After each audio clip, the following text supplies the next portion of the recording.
And joining me once again here on NBC6 Impact, Governor of the great state of Florida, Rick Scott. Thanks for joining us once again. Good morning. Here.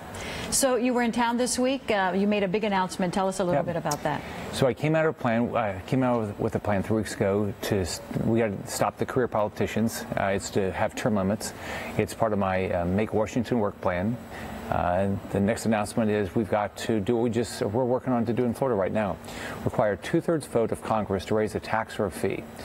You know, they said I couldn't get that done in Florida. We do have it on the ballot this fall. I hope it'll pass.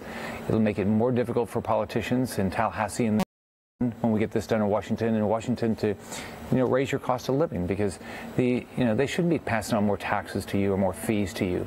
If you stop and think about it, government should be getting smaller, especially as our country we have more people. The cost of government should go down per person, not go up per person. So we're talking about government. You made the announcement officially that you're running for Senate.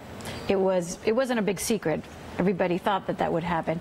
And you're running against an incumbent, Senator Bill Nelson, and many reports are saying that this could be the costliest race ever. What do you say about that?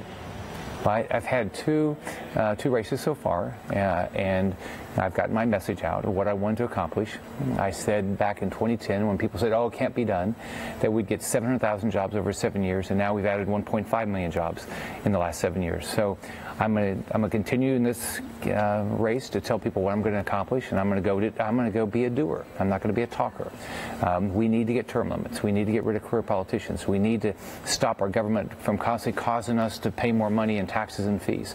So I'm going to have a very specific plan. I'm going to go to Washington, and I'm going to represent you and your family and make life better for you. What would you say that you have disagreed with Senator Nelson? Well, I would have. He's voted for tax increases. I'm not voting for tax increases. I've said I wouldn't do it in Florida. We haven't done it. Think about what we've done here. We have cut $10 billion in taxes, and guess what's happened? Our revenues have skyrocketed. Our revenues are up probably about $17 billion since I got elected. People are coming to our state. We've cut regulations. We've streamlined the permitting process. We have term limits in the state. So I wouldn't support any tax increase. I wouldn't support any fee increase. He voted for the Iran deal. I think that's a disaster. I've never supported the Iran deal. He's never focused on reducing regulations. We've got to make government work for you and your family. You talked about the Iran deal, so I just want to ask you the question: do you think that President Trump should get out of that deal as it is now? Absolutely. You do. Yeah. So, but I'm excited about this race. I'm going to get my message out about what we can do to make Washington work. Washington does not work for Floridians. If you can look at her.